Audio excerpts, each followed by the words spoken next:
Here's something nobody wants to admit. The people who hurt you the most are usually the ones you care about the deepest. And here's the twisted part. Caring too much is slowly killing your peace, your confidence, and your ability to make clear decisions. But what if I told you there's a way to care without drowning in it? What if you could protect your heart without building walls so high that nothing good can get through either? Most people think letting go means becoming cold, distant, or emotionally numb. They think it's about not caring at all. That's complete garbage. Real emotional freedom isn't about shutting down your heart. It's about becoming selective with your emotional investments. It's about caring deeply for the right people while refusing to let the wrong ones rent space in your head for free. Today, I'm going to show you how to master emotional detachment without losing the very thing that makes you human. Your ability to connect, love, and empathize. You'll learn how to let go of what's dragging you down while keeping your heart open for what lifts you up. This isn't about becoming heartless. This is about becoming heart smart. Part 1. The Emotional Investment Portfolio Strategy. You wake up every morning with a limited amount of emotional energy. Think of it like having $1,000 in your emotional bank account. Now here's the question that will change everything. Where are you spending that money?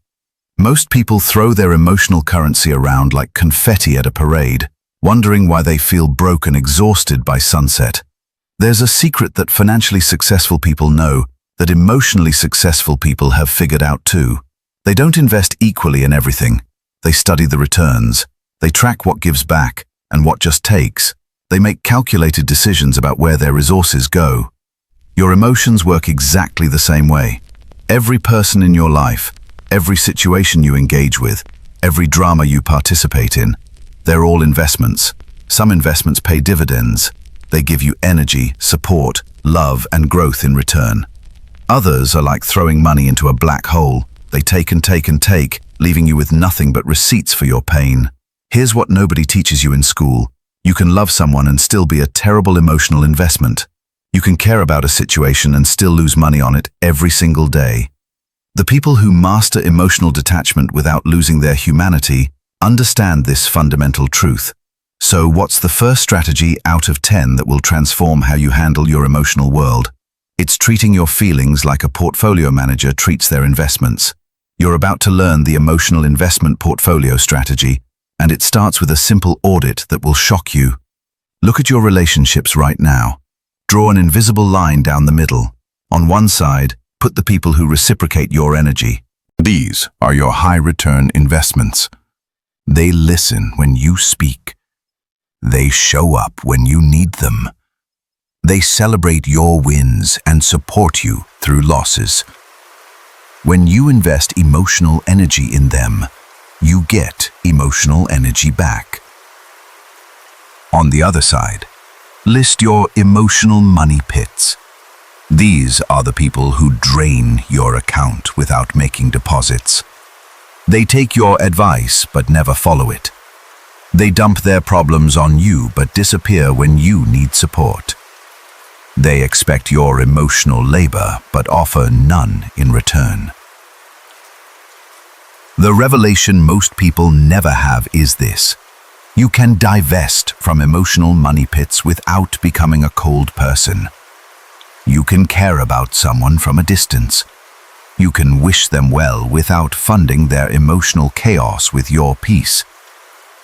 Starting today, become intentional about your emotional investments. Spend more energy on relationships that appreciate your investment. Pull your energy back from relationships that depreciate it. This isn't cruel. It's wise resource management. Part 2. The Observer's Balcony Technique. Have you ever watched a movie and found yourself screaming at the screen? "Don't go in there. He's lying to you. Can't you see what's happening?" From your seat in the theater, the answers seem obvious. The drama feels manageable. You can see the whole picture clearly. But when you're the star of your own emotional drama, suddenly you can't see anything clearly. You're too close to the action. You're too invested in the outcome. You're drowning in the very story you're trying to navigate. There's a technique that therapists pay thousands to learn, that CEOs use in boardrooms, that negotiators employ in high-stakes deals. It's so simple you'll think it can't possibly work, but it's so powerful that once you master it, you'll wonder how you ever made emotional decisions without it. The second strategy out of 10 is about changing your perspective instantly, and it's called the observer's balcony technique. Here's how it works. The next time you're caught in emotional quicksand, whether it's a fight with your partner, drama at work, or family chaos, mentally step onto an imaginary balcony above the situation. Picture yourself floating up and looking down at the scene like you're watching a movie. From this elevated view, you become the observer of your own drama instead of the star actor drowning in it. You can see patterns you missed.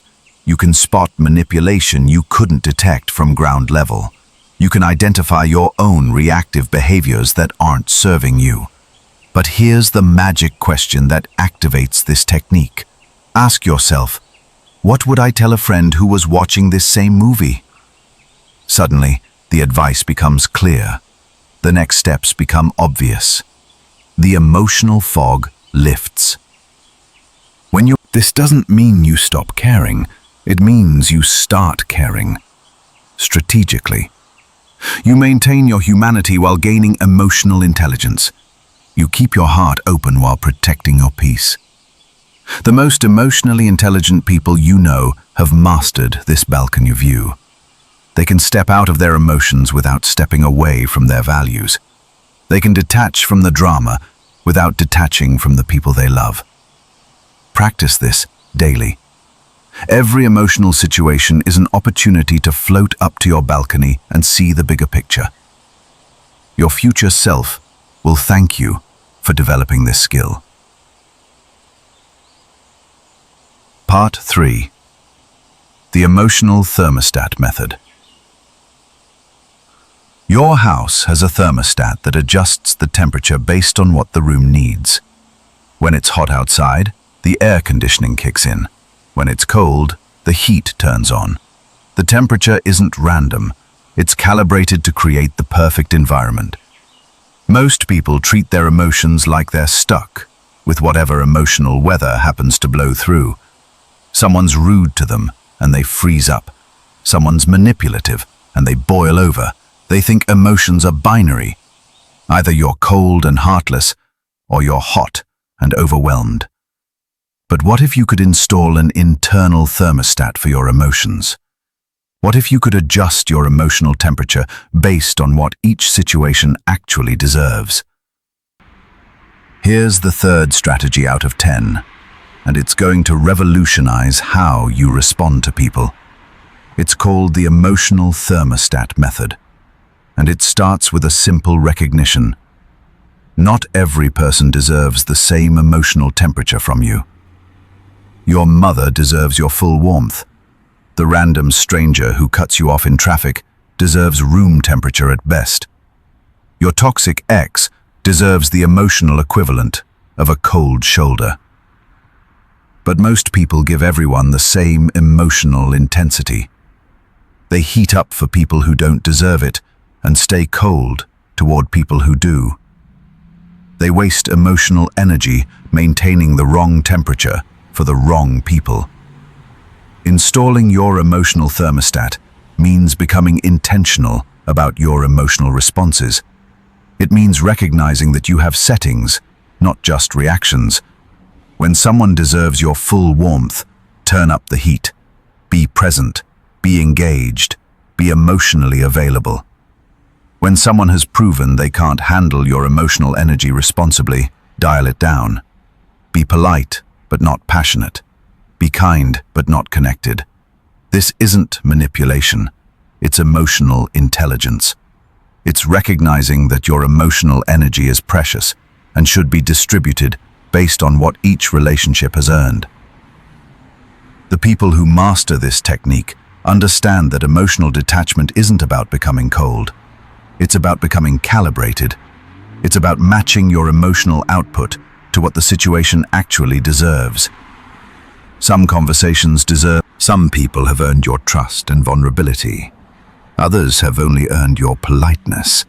Your emotional thermostat protects your energy while maintaining your ability to connect deeply with people who deserve that depth. It's not about building walls. It's about building boundaries that let the right people in while keeping energy vampires at an appropriate distance. Start paying attention to your emotional temperature in different situations. Notice when you're giving too much heat to people who waste it and too little warmth to people who appreciate it.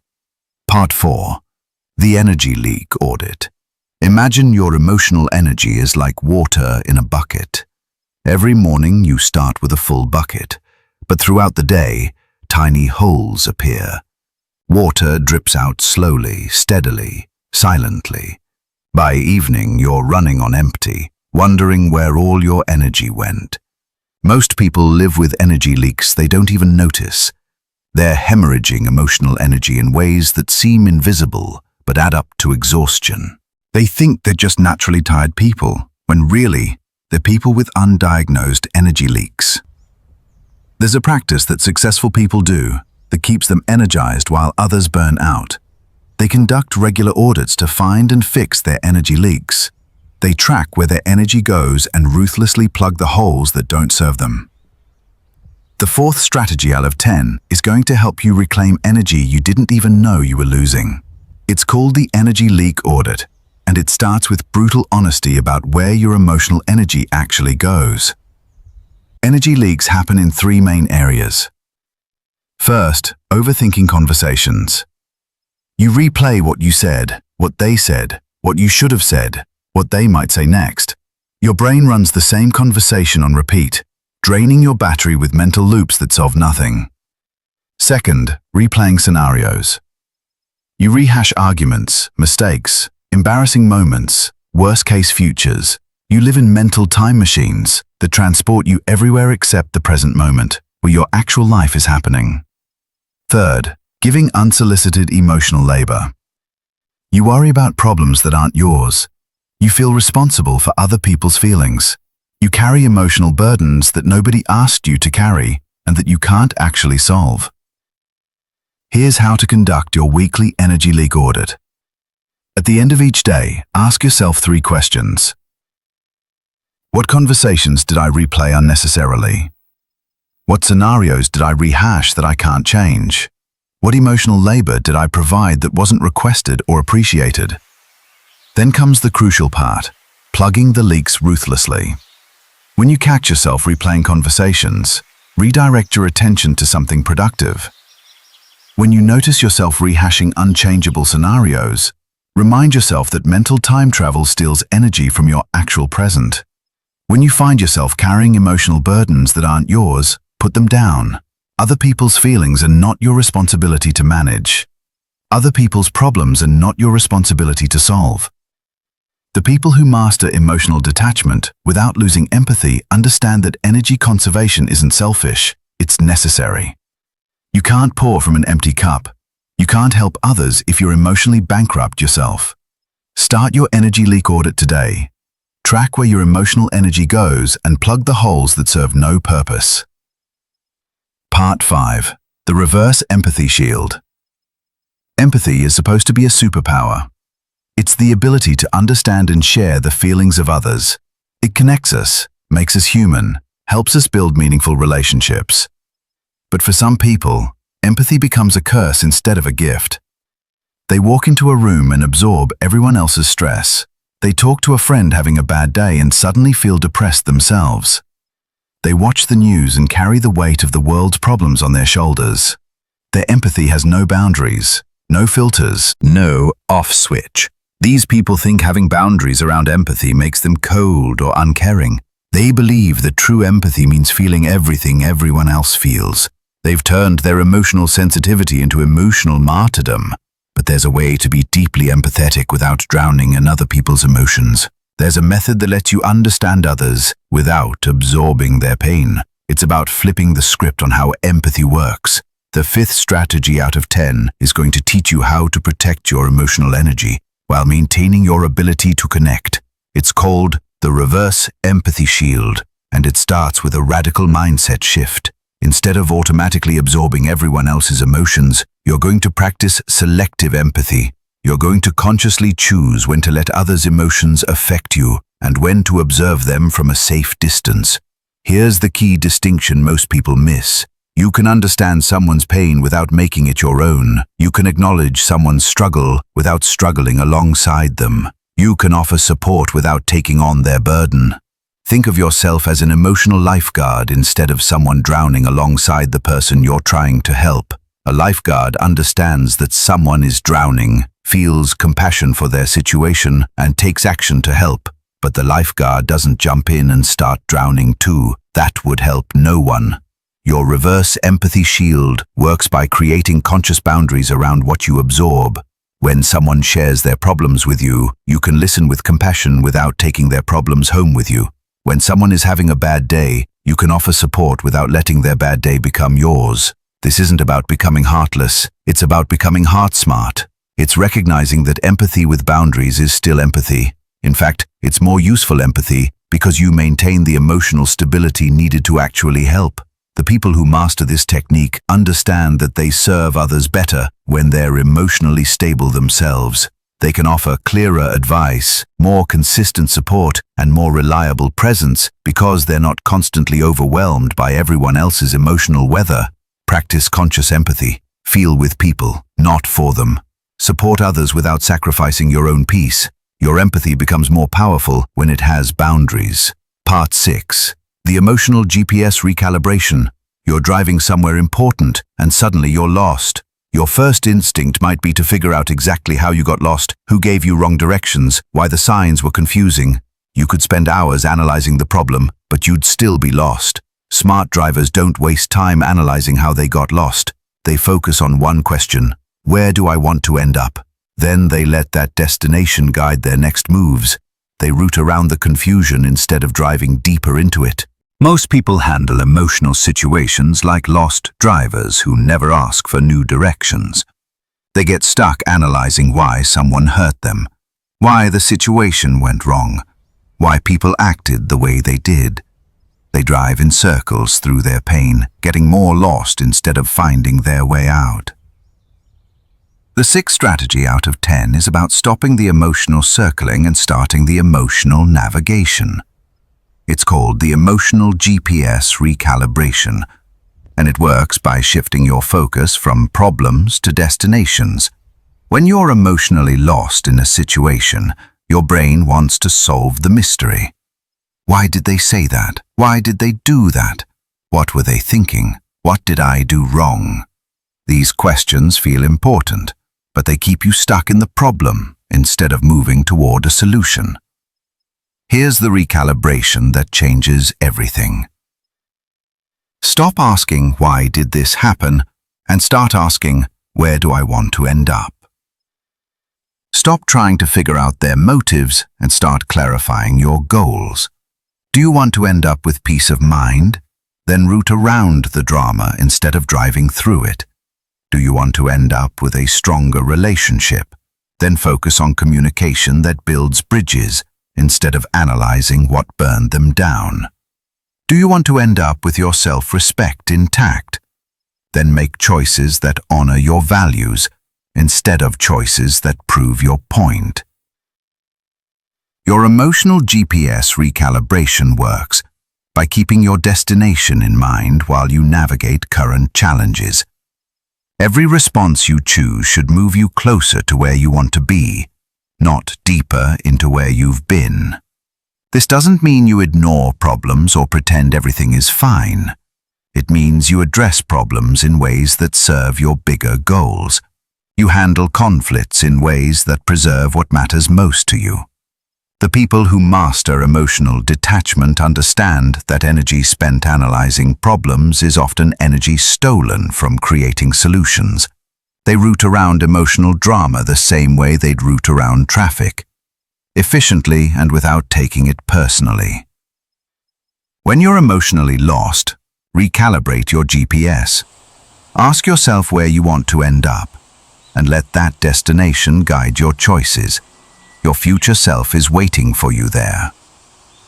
Part 7. The Response Delay Protocol. In the old days, when someone made you angry, you had to write a letter, find an envelope, buy a stamp, walk to a mailbox, and wait for delivery. By the time your angry words reached them, you'd usually cool down enough to regret sending them. Now you can fire off responses in seconds. You can text, email, call, or comment instantly. Your emotions can travel at the speed of light, arriving before your wisdom has time to catch up. Your feelings get delivered before your better judgment gets consulted. Most relationship damage happens in the gap. Most burned bridges could have been saved with just a little time between trigger and response. There's a protocol that diplomatic negotiators use, that successful CEOs follow, that emotionally intelligent people have mastered. It's so simple it seems obvious, but so powerful it can save relationships, careers, and your peace of mind. The 7th strategy out of 10 is about creating space between your emotions and your actions. It's called the Response Delay Protocol, and it's based on one life-changing principle. Time is the difference between responding from wisdom and reacting from wounds. Here's how it works. When something triggers strong emotions in you, anger, hurt, frustration, betrayal, implement a 24 to 48-hour delay before responding. This isn't about playing games or being manipulative. It's about giving your prefrontal cortex time to come online. When you're emotionally triggered, your amygdala hijacks your brain. You're operating from fight or flight mode, not from your higher thinking centers. The response delay protocol lets your nervous system settle and your wisdom wake up. During the delay, your perspective shifts. What felt like a catastrophe yesterday feels manageable today. What seemed like an intentional attack yesterday reveals itself as a misunderstanding today. What demanded an immediate defensive response yesterday calls for a measured, strategic response today. This protocol saves you from sending texts you'll regret, having conversations you'll wish you'd handled differently, and making decisions you'll spend months trying to undo. It's the difference between responding from your trauma and responding from your truth. Your future self will thank your present self for implementing response delays. The version of you that exists after the emotions settle will be grateful that you didn't let the version of you that was emotionally hijacked make permanent decisions. The people who master emotional detachment know that urgency is often the enemy of accuracy. They understand that the most important responses deserve the most thoughtful timing. They respond from their wisdom rather than their wounds. Start implementing response delays today. Your relationships, your reputation, and your peace of mind will all benefit from this simple but powerful protocol. Part 8. The Emotional Archaeological Dig. Archaeologists don't just look at artifacts on the surface, they dig deeper to understand what's really underneath. They know that the most important discoveries are usually buried beneath layers of time, dirt, and surface-level assumptions. Your emotions work the same way. What you feel on the surface is rarely the whole story. Anger often covers hurt, hurt often covers fear, fear often covers unmet needs. If you only address surface emotions, you miss the real treasure buried underneath. Most people live their entire lives reacting to surface emotions while never discovering what's actually driving them. They get angry and stay angry. They feel hurt and stay hurt. They experience fear and let it control them. They never dig deeper to find the root.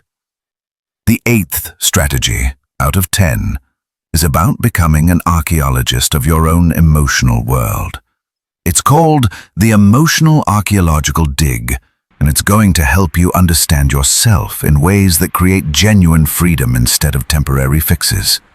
Here's how emotional archaeology works. The next time you have a strong emotional reaction, don't just react to it. Don't just try to make it go away. Instead, get curious about what's underneath it. If you're feeling angry, Ask yourself, what's beneath this anger? Often you'll discover hurt. If you find hurt, ask, what's beneath this hurt? Often you'll find fear. If you find fear, ask, what's beneath this fear? Often you'll find an unmet need for safety, respect, love, or understanding. This isn't therapy speak, it's practical emotional intelligence. When you address the root emotion instead of just the surface reaction, you create lasting change instead of temporary relief. For example, you might get angry at your partner for being late, but underneath the anger, you discover hurt that they didn't consider your time valuable. Underneath the hurt, you find fear that you're not a priority in their life. Underneath the fear, you recognize an unmet need for respect and consideration.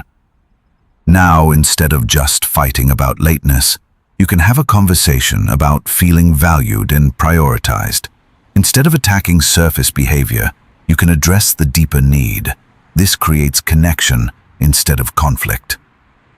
The emotional archaeological dig prevents emotional buildup. When you regularly excavate your deeper feelings, they don't accumulate and explode later. You process them as they arise, instead of storing them until they become overwhelming. The people who master emotional detachment understand that surface emotions are messengers, not masters. They dig deeper to find the real message instead of just shooting the messenger. Start excavating your emotional world. What you discover beneath the surface will set you free from patterns that have controlled you for years. Part 9. The Gratitude Redirect Technique. Your brain is designed to focus on problems. It's a survival mechanism that kept your ancestors alive by constantly scanning for threats, dangers, and things that could go wrong. But this same mechanism can trap you in mental loops that make you miserable. When someone hurts you, betrays you, or disappoints you, your brain wants to replay it endlessly. It wants to analyze every detail, examine every angle, and make sure you never forget how badly you were treated. This mental rehearsal feels productive, but it's actually poison. You end up giving your mental real estate to people who don't deserve it, trapped in stories about what was done to you. There's a technique that breaks this cycle instantly. It doesn't require you to pretend the hurt didn't happen or to forgive before you're ready. It simply redirects your mental energy towards something that serves you instead of something that drains you. The 9th strategy out of 10 is about reclaiming your mental power from people who misused it. It's called the Gratitude Redirect Technique, and it works by transforming your pain into your power. Here's how it works. When you catch yourself obsessing over what someone took from you or did to you, immediately list 3 things that situation taught you, or 3 ways it made you stronger.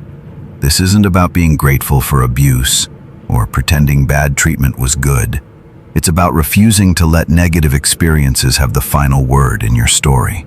Maybe someone's betrayal taught you to trust your instincts better. Maybe someone's rejection showed you that you don't need their approval to be valuable. Maybe someone's criticism revealed areas where you wanted to grow anyway. This technique is emotional alchemy. It transforms the lead of your pain into the gold of your growth. It takes the raw material of your worst experiences and builds something useful from them. The redirect doesn't happen automatically. Your brain will resist it at first because it's used to the familiar pattern of rumination and resentment. But every time you practice the redirect, you strengthen your ability to extract value from painful experiences. This isn't toxic positivity. You're not pretending everything happens for a reason or that all pain is good. You're simply refusing to let painful experiences be purely destructive. You're mining them for whatever wisdom, strength, or growth they might contain. The people who master this technique understand that every experience is either a blessing or a lesson. If it's not blessing your life with joy, let it bless your life with wisdom. If it's not making you happy, let it make you stronger.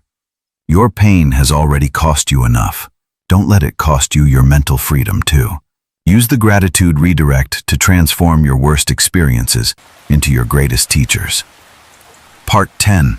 The Future Self-Check-In. 5 years from now, you'll be a different person. Your priorities will have shifted. Your problems will have changed. The things that keep you awake at night today will seem trivial to the person you're becoming. The drama that feels overwhelming right now will be forgotten completely. But here's what most people don't realize. That future version of yourself already exists in potential. They have perspectives you haven't developed yet, wisdom you haven't earned yet, and clarity you haven't achieved yet. They can see things about your current situation that you can't see from where you are now. Most people make emotional decisions based on how they feel in the moment, without consulting the person they're becoming. They invest emotional energy in temporary problems while neglecting permanent solutions. They get caught up in today's drama while losing sight of tomorrow's dreams. The 10th and final strategy is about tapping into the wisdom of your future self before making emotional investments. It's called the Future Self Check-In, and it's the ultimate filter for deciding what deserves your emotional energy. Here's how it works. Before getting emotionally invested in any drama, conflict, or situation, ask yourself one simple question. Will this matter to the person I'm becoming in 5 years? If the answer is yes, give it the emotional attention it deserves. If the answer is no, give it the minimal energy required to handle it appropriately. Then redirect your focus to building the life you actually want. This question cuts through emotional fog instantly. It separates temporary turbulence from permanent priorities. It helps you invest your limited emotional energy in things that compound over time, instead of things that evaporate with time. Your future self doesn't care about most of the things that upset your current self. They don't care about the coworker who was rude to you, the friend who didn't text back fast enough, or the stranger who cut you off in traffic. They care about whether you built meaningful relationships, pursued your goals, and maintained your peace of mind. The Future Self Check-In isn't just about avoiding drama. It's about actively choosing what to care about. It's about becoming intentional with your emotional investments instead of reactive to whatever demands your attention. This strategy transforms how you see conflicts, setbacks, and disappointments.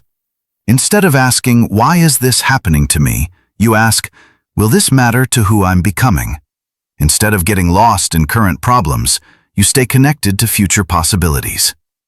The people who master emotional detachment understand that today's choices create tomorrow's reality. They make decisions based on where they're going, not just where they are. They let their future self guide their present choices. Your future self is waiting for you to make choices that serve them. They're hoping you'll save your emotional energy for building the life they want to live. Start consulting them before making emotional investments. They have wisdom you need. You now have 10 strategies that can transform your emotional life without hardening your heart.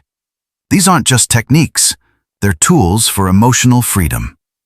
They're ways to care deeply without drowning in that care, to love fully without losing yourself in that love. The art of letting go isn't about becoming cold or disconnected. It's about becoming selective, intentional, and wise with your emotional energy. It's about understanding that you can maintain your humanity while protecting your peace. You can stay empathetic while establishing boundaries. You can remain caring while becoming strategic about where that care goes. Your emotional energy is precious. It's limited, it's powerful. The people who master these strategies understand that emotional intelligence isn't about feeling everything. It's about feeling the right things in the right ways at the right times. Start with one strategy that resonates most with you. Practice it until it becomes natural, then add another. These tools work best when they become habits, when they shift from conscious techniques to unconscious responses. Remember, you're not trying to feel less, you're trying to feel better. You're not building walls, you're building boundaries. You're not becoming heartless, you're becoming heart-smart. The person you're becoming deserves emotional freedom. They deserve relationships that energize rather than drain them. They deserve peace of mind that isn't constantly disrupted by other people's chaos. Start building that reality today, one strategic emotional choice at a time.